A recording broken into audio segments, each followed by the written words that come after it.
June 30th, 1906. Congress passes the Meat Inspection Act. The next day, Abercrombie launches its line of official meat inspector bonnets.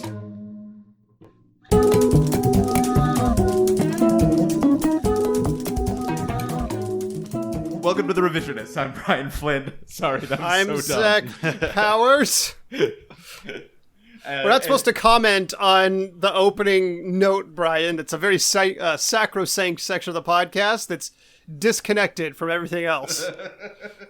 Maybe one day I should literally contribute anything and write one of those. I know. I keep forgetting to I literally just go through Wikipedia's list of shit that happened that day in history, and I'm just like, this looks like it can be something. Yeah. Our guest this episode is a newcomer to the show and a newcomer to the city of Denver. Please welcome Josh Masick, everyone. Hi, hello.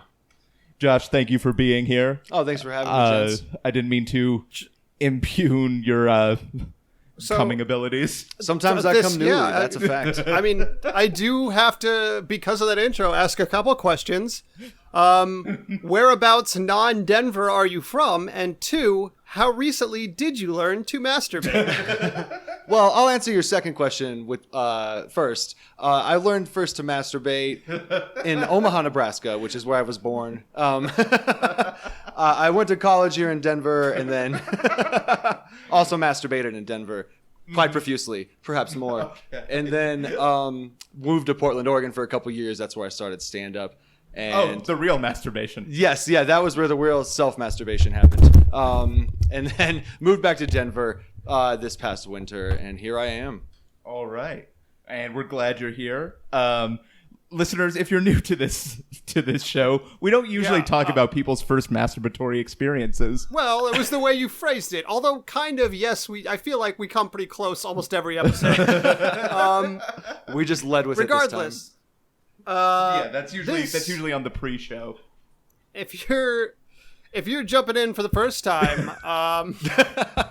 this is a podcast where myself and Brian and a guest examine in great detail a person or event from history, and then present a thoroughly researched asterisk perusal of Wikipedia account. Don't pull back the curtain too much. The old college try. Of the real account of that person or place or event. And then we also present a batshit crazy alternate version that could have androids or ninjas or gender parity. Any fantastical concept you could come up with. Man, I knew you were going for something with that rule of three there, but that was... And at the end of the episode, we vote on which becomes the true history of the world going forward. And you may remember that last time we discussed philosopher Bertrand Russell, and while we got a lovely alternate history that featured him as an amalgamation of Tyler Durden from Fight Club and the dude from The Big Lebowski, apparently our voters are not the 20-something white dudes who vote on the best films on IMDb, because that lost. And the true history of Bertrand Russell won out in the end. But thank you to Natalia Kavalem for that. Yep. This week, in honor... a man who took great pains and took great care in the goings-on of the Middle East, in honor of the region of the world the Supreme Court says can no longer come to the United States as of today. We are discussing T.E. Lawrence, a.k.a. Lawrence of Arabia. Yeah. And listeners, just a business note, this will be our last World War I episode, or World War I adjacent episode, and we have a very special episode coming up, and then a series of very special episodes, which kind of reduces their specialness, actually, now that I think about it, where we will be looking at different Jack the Ripper suspects, and that'll be a lot of fun. Did Ted Cruz make the list? No, too young, sadly. Although I would be fits the profile perfectly otherwise. deeply unsurprised if there was an alternate history where one of the suspects was an immortal who eventually became Ted Cruz. Yep. Yeah. I mean, that would actually kind of work if he became the Zodiac Killer, then became Ted Cruz. Yeah. Then became Immortan Joe, or whatever happens after this. I feel like Ted Cruz does not have the chutzpah to be a Morton Joe. He's like one of the toadier war boys who Yeah. are like kind of upper level, Yeah, but he's not still like nuts. Mid-management. Yeah, war boy. Yeah. He's a middle management war boy. Yeah. Got by on his connections. Never really put in the work, you know? He is mediocre, as one would say. Yeah. Also, side note, I joke a lot about my Irish heritage because it's fun to make fun of Irish people, because really they deserve it. But also, I should mention to listeners, I am more Lebanese than I am Irish. Oh, okay. So am I just you're laying the groundwork for all of the jokes at the expense of Arab people you're about to make in this episode? I'm saying that to say, look, I'm not going to make any jokes about Arab people, but we're not monsters. Josh. Oh, and this is Josh Masick speaking, and I am also Lebanese. Brian and I just found out because we're both so light-skinned that neither of us knew that. Yeah, that's the thing. We have all the privilege of being white that Except for protects the us from the airport. harassment of being. I am here to announce that I am just totally white, so I am in fact a monster. In case you were Confirmed wondering. for monster. And I am laying the groundwork to make fun of the Arab people. So, yes, I'll just lead with my best foot forward. We have our foibles. I think, if I remember correctly, and I didn't check the group chat before this, Brian is doing the true history of Yes. Mr. Lawrence. All right. Well, Brian, if you're ready, I think you could take it Yes. away. I would just like to take a moment to acknowledge Brian's scholarly handwriting that looks yeah. like it's actually from a history book. Wow. My handwriting looks like it's from from a history book because it says "Irish need not apply" over and over. So, gonna set the. That's something Brian tells himself as an excuse for not trying. Never had a chance, man. Hey there, this is Brian reminding you that The Revisionist is supported by listeners just like you. You can make a pledge and get rewards like shirts and even the right to vote over at patreon.com/therevisionists. So set stage a little bit. In 2011, the Syrian civil war broke out in the city of Daraa. But nearly 100 years before that, a man was imprisoned there, and his life and work would be tied into the region for over a century, and it would continue even today. Just slightly over a century later. Yes, slightly over a century later. He would be relevant for a century and on to today, 7 years after a century. 107 years later. And ticking. Yeah, which is called a century plus 7. And who knows? Maybe this will be the end of it. Yeah, and 108 years after, we're forgetting about him. He's done. Burn all the copies of the movie. So T.E. Lawrence, which I believe stands for Thomas Edward, but I forgot to write that down, was born in 1888 in Tremadoc, Wales, I believe. It's Welsh. Who knows how the fuck you pronounce that? It doesn't matter. No No one likes the Welsh. Exactly. I should say... It is, I can confirm, Thomas Edward. Thank you. I should say I got most of my information for this true history from a report in Smithsonian.com, Real Lawrence of Arabia, by a dude whose name I can't remember because I forgot to bring it into the room with me. I have Mementos disease. He was the second of 5 illegitimate sons. His father, Sir Thomas Chapman, fell in love with the family's governess, Sarah Junner, and they ran off together. Oh. And took the name Lawrence and never officially married. Did you say Jenner or Jenner? Junner? Jenner. Junner. Like Okay. runner with a J. First name Bruce. Unrelated to the popular Right, yeah. social reality television show family. Yeah. Okay. Man, this would make a great reality show, and I'm so mad at myself for saying that sentence. So when he was a kid, he was into history. I like to think he would have been a fan. I think. Would Patreon I just subscriber, perhaps. Yeah. would it be called perhaps? I'm a military officer. Get me out of here. Yep. Yeah. Exactly. So he went to Oxford, and for his thesis, he went to Syria on a trip to study Crusader castles. And while he was there, he walked the whole way, over 1,200 miles, to visit all of these sites, and sort of fell in love with the place and the culture. There's a lot of cultural appropriation that happens with T.E. Lawrence. It's part of the mixed bag that is his life. But when I say he fell in love, I'm sure that's something he genuinely felt like was happening.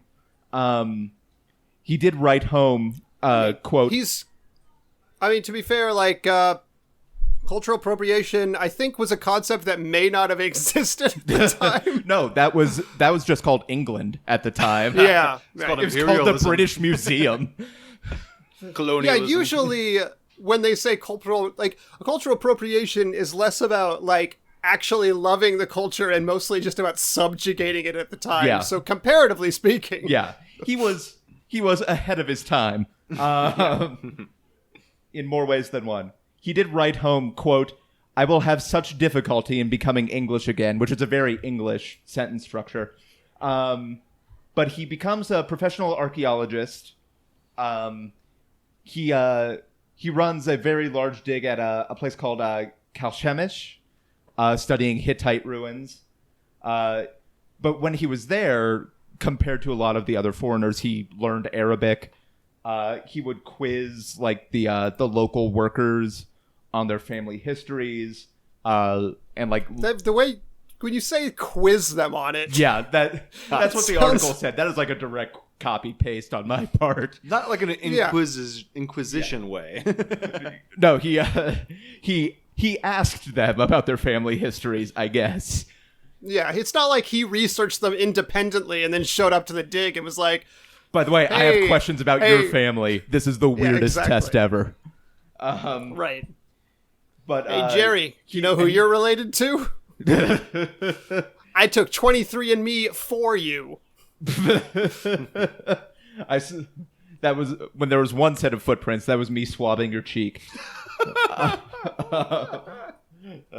Anyway, he learned about the region's like clan and like family and tribal ties and structures, which like is a different relationship than other Westerners. And he became very anti-Ottoman Turks, not the furniture. He viewed them as oppressors. God, I'm so close to being a dad with that sort of shit coming. Oh, out there's an of my- Ottoman joke in my story too. Don't worry. perfect. I'm one pair of cargo shorts away from having a child. He viewed the Ottomans as an oppressive government, and because there was a cultural difference between the Turks and the Arabs, he viewed them as sort of an invasive presence, as did the Arabs. And then World War I happens, the thing we've been talking about for forever. And because of his experience in the region, Lawrence is dispatched to Cairo as a second lieutenant for military intelligence. Even though that's in North Africa. Yeah. Yeah. So, but that's where the British were. So it's the proper British. It's got sand. We'll station him there. Yeah, exactly. Fuck it. They originally stationed them in Wildwood, New Jersey's beach, thinking that was Arabia. The presence of saltwater taffy kind of clued them in after 8 months. But he advocated forming alliances with the Arabs who were rebelling against the Turks. But the military wanted a very traditional frontal assault against the Turks, which led to the Gallipoli campaign, which was a... Oh, what a joyfully named campaign. Yeah, Gallipoli. Thousands died. Trench I'm warfare. editing that the fuck out. So his two brothers... I thought Gallipoli sounded like the catchphrase for like the 15th Doctor Who when they've definitely run out of ideas. It was actually one of the rejected versions of Bazinga, I believe. So his two brothers are killed on the Western Front while he's sort of wasting away in Cairo. But then Emir Hussein, who is the ruler of the Hejaz... No relation. Yeah, probably. Who knows? Lawrence would have known because he would have quizzed him. Which is sort of the region along the western coast of what is today Saudi Arabia that includes like Mecca and Medina, Jeddah, all of that up through like the Sinai, basically. Emir Hussein leads an Arab uprising against the Turks, seized Mecca and Jeddah, but then the uprising's floundering a little bit, so the British dispatch a friend of Lawrence's to observe the rebellion, I guess, and Lawrence asked to go along. And over a period of 10 days, Lawrence gained the confidence of Hussein and his son Faisal, who was Hussein's general. Prince Faisal, right? Prince Faisal, later King Faisal, spoiler alert, and became the official British liaison to Faisal. And the fact that he knew sort of Arab culture to a greater extent than most Europeans meant he could help negotiate. I hope there is somewhere in the world someone who is angry that you spoiled who would be the king of Iraq in 1924. I know. I want that person to exist and to write us a letter. I want to hear from that person,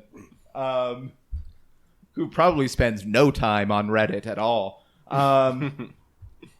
So while he's negotiating with these Arab tribes and bringing them into the rebellion, he is making them the promise that the British will guarantee after the war a unified Arab state, free and independent.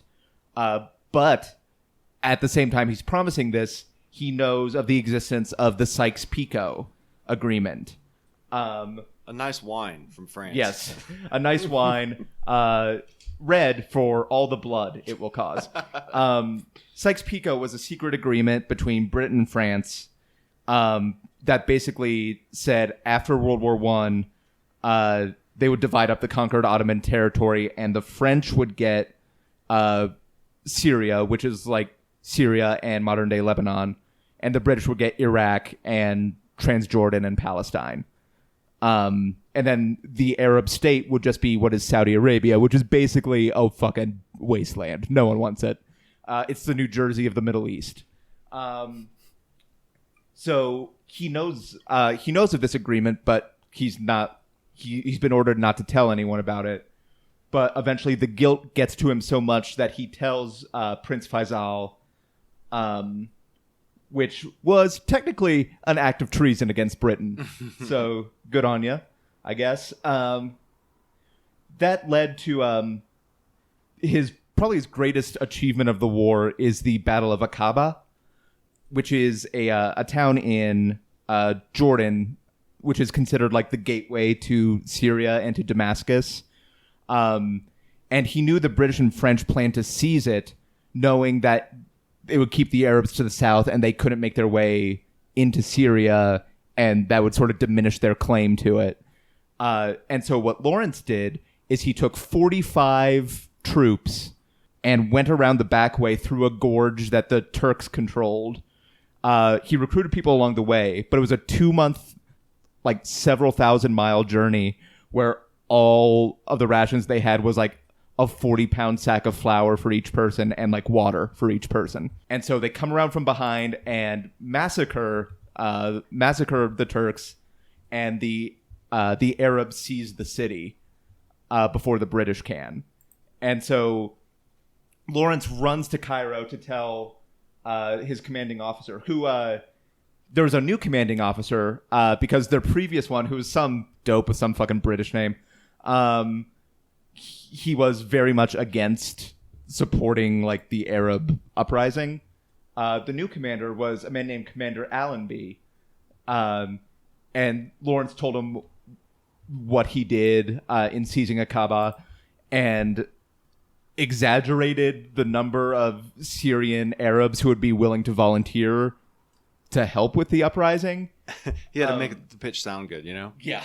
There was a quote from him. I'm going to paraphrase it because I don't have the paper with me. When he said, I told Allenby my plan, and he couldn't tell if I was performing or if I was genuinely performing or if I was a charlatan. And I did not help him figure it out. He was especially confused when I lit a match and it cut to another scene. Yeah, also, this is the Lawrence of Arabia. That's not a different dude. Same movie. This is also going to be 4 hours long. The planned offensive with the British troops and the Arabs, the joint offensive, kind of stalled because a lot of the British troops in the Middle East were siphoned off to the Western Front as the war was progressing and more people were being gassed to death. Lawrence led sort of a guerrilla warfare campaign to blow up Ottoman bridges on the Hejaz Railroad to, deny them reinforcements and supplies and all that, which a lot of the people at the time were like, great, they'll rebuild the railroad after the war, and they never did. Surprise, Syria's still fucked. Yeah, exactly.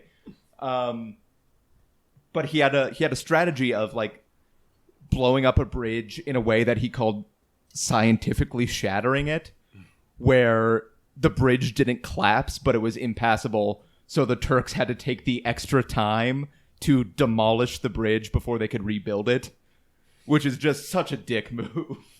But then in 1917, he's captured by the Turks during a reconnaissance mission, and he's taken to the city of Daraa.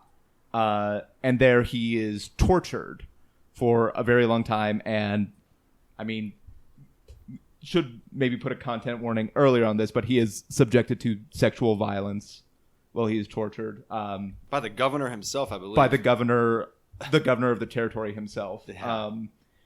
And he eventually manages to escape.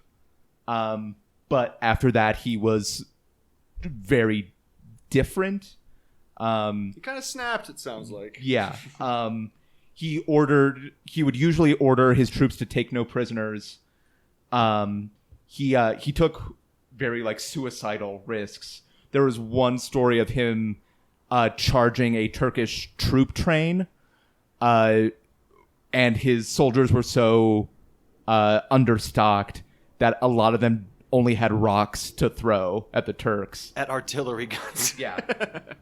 I also had heard that while during the majority of his early life, he was described as pretty much completely uninterested in anything sexual, completely asexual as far as most people could tell. After this event, he developed a weird masochistic streak, even describing the torture at times in sort of masochistic terms. That is not something I saw in the Smithsonian Where did piece, but I would totally buy that. I stumbled across something similar to that story. Okay. Yeah. That's... I think one of his biographers... in describing the beating at Dara, Lawrence wrote, "A delicious warmth, probably sexual, was swelling through me," and later would hire guards to administer beatings to him. Hire military colleagues to administer beatings to him. Well... perhaps one of our first kink people in history. oh, baby, kinks have been around for a while. Stay tuned. That's gonna be our next is like the history of kinks. The history of kinks is going to be our next segment and then the rest of the show until it ends. Until we're pulled off the air. Yeah. So there's one point when he's taking his troops through the city of Tafas, which when the Ottomans abandoned it, they massacred the civilians.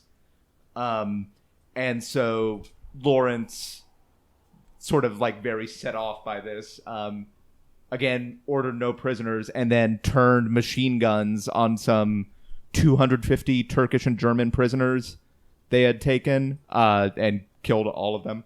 It was my understanding that like anytime the Turks captured one of the Arab revolters, they weren't covered by the Geneva Convention, so they were often like not treated as an actual like prisoner of war. Mm-hmm. So they would just returning the favor in a way. Yeah, that's true. Not to justify genocide. Still brutal, but so he and the Arab troops he worked with beat the British to Damascus by 2 days. And when he got there, he installed Faisal as king of Syria, as he promised him he would. But then 2 days later, Commander Allenby arrives and tells them, no, you can't do that. So Lawrence went with Faisal to the Paris Peace Conference to advocate for an independent Arab state, which doesn't work. There's one plan where Lawrence forges a pact between Faisal and Chaim Weizmann, who is a leader of a Zionist movement, where the agreement was basically the Zionists would support an independent Arab state, and the Arabs would support Jewish settlement in Palestine, sort of with the eye of creating an independent Jewish state. But then France, because that would interfere with their colonial plans, squashed that. Which that's one of the biggest things in this story for me. That's like, oh, I wonder how that could have happened differently. Kind of like how they're about ready to split up California into 3 states. You know? Basically, kind of. very much of like that. So much similarity.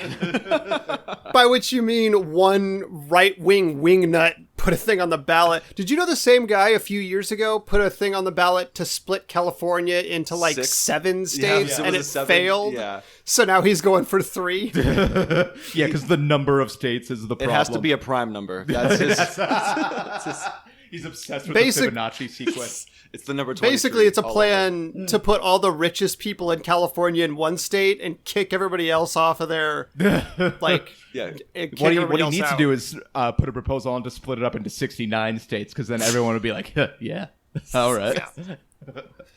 I mean, I would kind of support that, because then we'd have, what's 69 times 2? 154?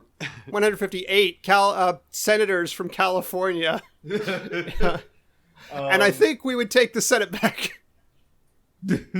That's progress. Yeah, that's... there was sort of a last-ditch appeal to Woodrow Wilson, because the Americans sent like a survey crew who determined that the Arabs wanted to exist in one unified Arab state, either that or like something that was more in line with like their sort of tribal and clan roots, or they wanted Americans to run the Middle East. And Wilson, not wanting to get involved, sort of like put that report in a drawer. So Woodrow Wilson, again, kind of fuck you. But after the war, Lawrence became a celebrity in Britain, but also the government viewed him as a subversive. They didn't like having him around. And he kept predicting that the result of the Paris Peace Conference in the Middle East would lead to another war. And then, like, in 1920, there's another Arab uprising that leads to 10,000 people dying. And so Winston Churchill installs Faisal as king in Iraq and his brother Abdullah as king in Jordan. Lawrence, after this point, decides he never wants to be in charge of... That would have been a great reveal if you hadn't fucking spoiled it earlier. Yep, Spider-Man dies. So Lawrence says to a friend he never wants to be in charge of anything again. He adopts 2 fake names, one John Hume Ross and another Thomas Edward Shaw. And it's under both of these names that he enlists in the British military in various capacities as a private. He works as a mechanic in the British Army for most of the rest of his life, or his career, I should say. He retires to a 700 square foot home in Dorset. And then a couple weeks after retiring, he dies in a motorcycle accident that people still debate if it was intentional or not. And to just go back to the Smithsonian article for this one last thing, they were talking to locals, and they were trying to determine, a lot of locals to this day still go back and forth between, was Lawrence genuinely trying to help, or was he just lying the whole time, as part of just like the British and French lies to the Arabs, which kind of complicated his legacy in the region, which I think is tragic, because I genuinely believe he, in his own way, wanted the best for people, for the Arabs. But that's the true story of T.E. Lawrence. Tedward Edward Lawrence. Or as he was known to his friends, Ned. Yeah, oh yeah. His nickname was Ned. What a dweeb. Hello, everyone. I'm Giles. I'm Emily. And I'm Michelle. And we're the Beyond the Trope podcast. Every week, we delve into topics like pop culture, fiction writing, and other nerdy things. We feature laid-back conversations, bad puns, and in-depth interviews with authors, comic creators, and more. Find our show at beyondthetrope.com. All right. So the real history of Lawrence, very interesting. Here I've got the alternate history. I'm rambling, so hold on. Let me get back into this. That's fine. That's most of what we do. All right. T.E. Lawrence, or as he was known to his friends, Ned, that's not made up history, that's real history, was born in August of 1888 in the Walish suburb of Tremadog. Walish. Which is basically the Aurora of Wales. yeah. He was born into an upper middle class family to his parents who were out of wedlock. His mother was a wealthy governess, and his father, who was still married at the time of Lawrence's birth, was an adulterer who, quote, loved chasing rich chicks. And In great British tradition. in great British tradition, yes, marry a governess. In 1896, the Lawrence family relocated to Oxford, England, to enroll their son in Oxford High School with hopes of him one day attending Oxford University. But young Lawrence was a fuck-up who liked to skip class and drink beer and smoke pot, and he was only accepted into the local community college, where from 1907 to 1910... Oxford Community College.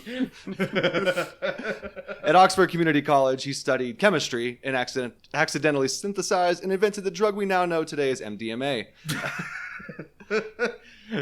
Is that ecstasy? Yeah, also Okay. known as ecstasy. that is yeah, ecstasy. yeah. I am not That's a narc, I swear. That's what the E in T.E. Lawrence stands for. Time for ecstasy, Lawrence. Yeah. This DJ name. Lawrence tried to feed his friends this new party drug that he was so fond of, but they were all, quote, way too uptight and totally narcs. So he bailed and left for the Middle East, where he had heard whisperings of a bitching party scene. Yeah. When I think of very large drug-fueled parties, I think of the Middle East in the early 20th century. Exactly. It was the whisperings, off the radar. In 1911, he set out for the Middle East, but didn't bother learning Arabic until he got there. That's a fact, actually. Lawrence, or Ned, first arrived in Syria in 1911. He spent several years learning the language and couch surfing while attending music festivals, where he shared his wealth of his new radical party drug, MDMA. This is so ridiculous, I'm stumbling over it. He shared this new drug with all the locals and made many friends with the local Arab people. During his time in Syria, Lawrence grew to despise the Turkish overlords because they were, quote, narcs that were totally harshing the vibe. I feel like every one of the stories going to be, all the antagonists in the story is going to be narcs. Maybe I'm wrong. I don't know. There's I'm a lot gonna of wait and subtext see. here. As his ankle monitor beeps in the studio. In 1913, Lawrence left Syria for Egypt to pursue his dreams of opening a desert-themed nightclub and discotheque. Oh, is this Ishtar then? Is this... Lawrence opened the world's first nightclub inside of a pyramid in Cairo and ran a successful business until 1916 when he burned the limestone structure down to collect insurance money. I like that. All right. Later in 1916, Lawrence, again, or Ned, returned to Syria, where he met the Prince of Syria, Prince Faisal. The first time Lawrence met Prince Faisal, the two were at their mutual shaman's house on an ayahuasca retreat. The shaman was from Boulder. The prince was enamored with Lawrence's lifestyle, especially the new drug MDMA, and the two grew to be close friends after spending 3 consecutive nights rolling their tits off. Prince Faisal... A common phrase at the time. Yeah, yes, he turned the phrase. Prince Faisal hired Lawrence as his personal party planner to the throne, and the two became best of friends. They rode around the desert throwing tent parties at all the Bedouin camps, and Lawrence quickly gained a reputation as the only, quote, white dude who could party like an Arab. The Arabs, again, known for their deep love of partying and drugs and acceptance of party culture. Yeah. In 1917, Lawrence and the Prince set out to throw the most bitching desert party the world had ever seen. This party would indeed prove to be legendary and shape the course of history for the Middle East and World War I. The party started with only 50 men who set out to go trip balls and eat peyote in the desert for a week. When things I feel like I have rapidly. a guess where this is going. What's that? I feel like I have a guess where this might be going. Is it ringing There's some bells? sort of Burning Man. The party started with only 50 men who set out to go trip balls in the desert for a week. And somewhere along the way, the party swelled to over 1,000. Somehow, God damn it. I'm going to read that again. Sorry. I love this. Go for it. All right. Somewhere along the way, the party swelled to more than 1,000 men and ended up lasting more than 2 months. The party accidentally resulted in the creation of the first Burning Man festival. Yes!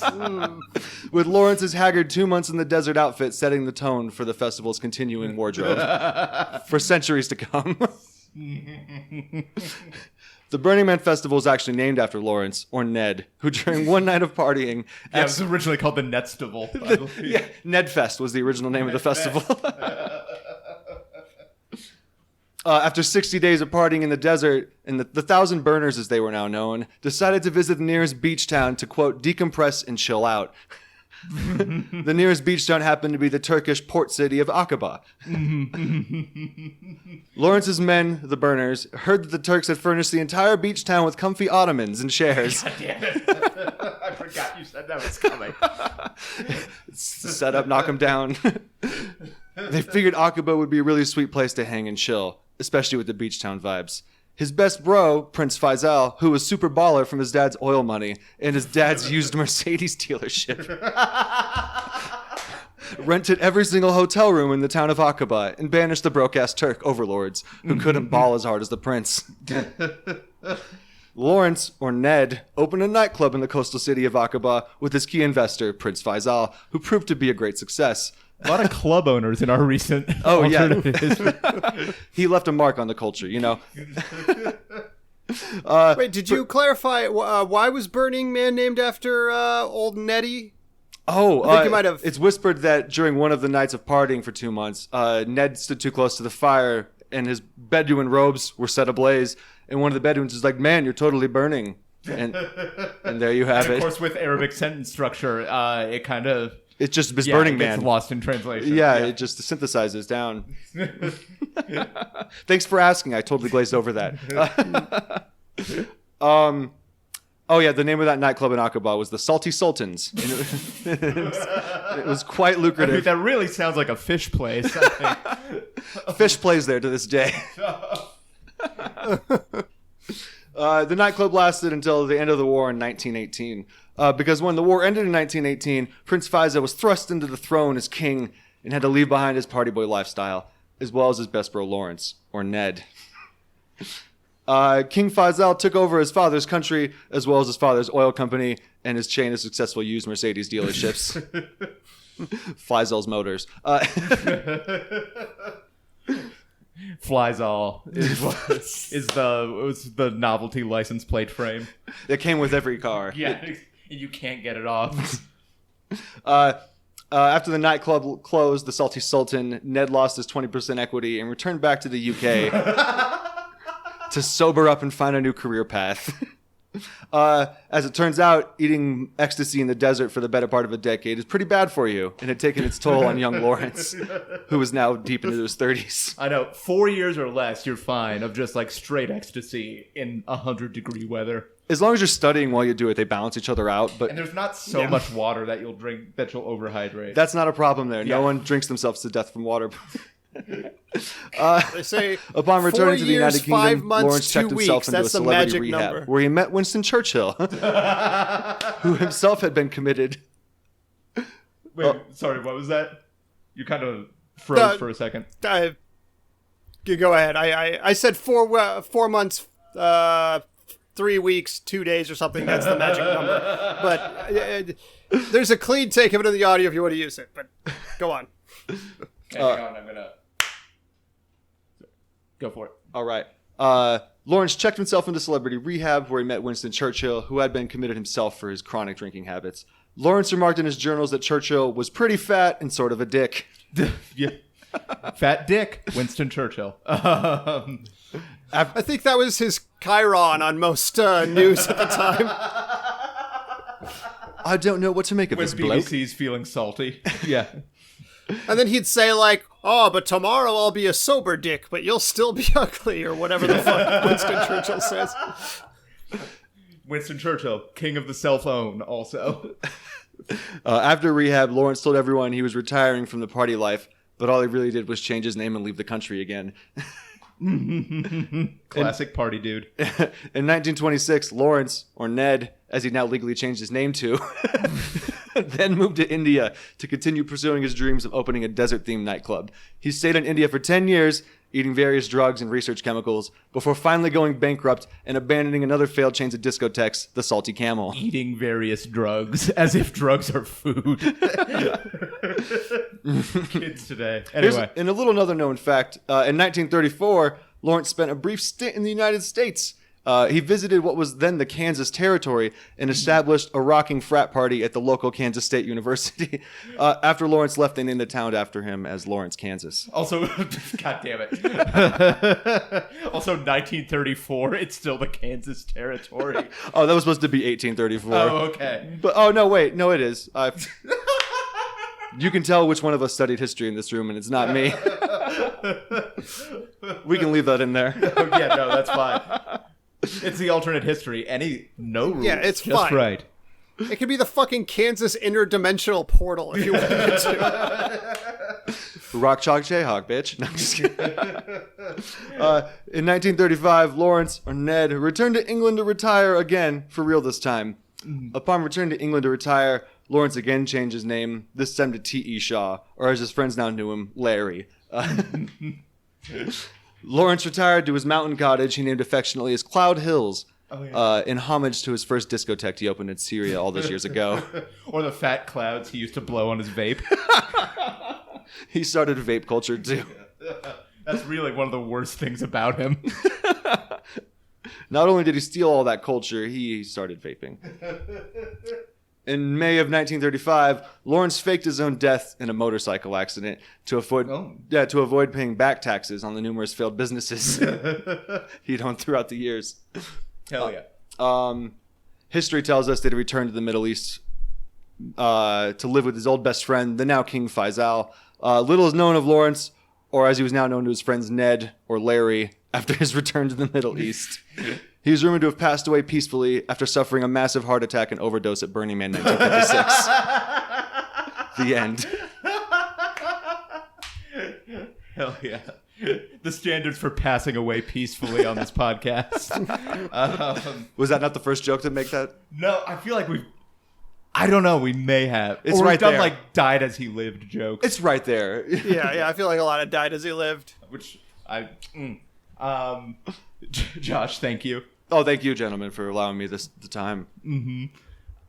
Before we move on to Judgment, I just want to mention that The Revisionist is a proud member of the Denver Podcast Network, along with such shows as Voice of Montbello, which is legit one of my favorite podcasts. It's run by the students of McGlone Academy, formerly Montbello High School, but all in the Montbello neighborhood, which is, if you don't know Denver, predominantly Latinx and African American.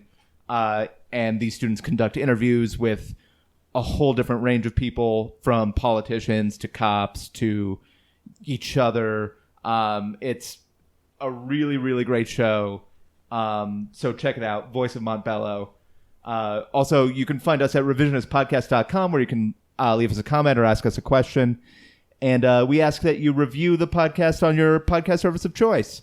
Written reviews, especially, super helpful. They help more people see us and hear us talk about different types of jizz. Gonna edit that out. Also, find us on social media, Facebook, Twitter, Instagram. Josh, you're on social media, Instagram especially, right? Yeah, correct. People can find me at Joshua Masek, Masek. Facebook, Instagram is where I post most of my stuff. Hell yeah. As for me, listeners, I have a fiction piece in the upcoming issue of Cherry Magazine, which you can find online also, in addition to physical copies around Denver. Go to the Facebook page for Cherry Magazine. There's a picture of a cat, and it's adorable. As for me, listeners, I recently found a program that lets me play the 1996 game Diablo on my Mac laptop, so I'm almost done with that. You can find me doing that. Well, also, listeners, check out my new personal website, flingcomedy.com. And yeah, I think that brings us to judgment. Okay, so T. Lawrence had a pretty intriguing and amazing life, it has to be said. Very interesting, very compelling. I do really like also, I mean, so that's a big plus for the real history. The alternate history has this weird, burned out hippie kind of meets Tony Clifton sort of like lounge lizard dude who stumbles his way through life that I like a lot. But here's the thing. Normally that would make it a difficult choice, but this battle got a spoiler.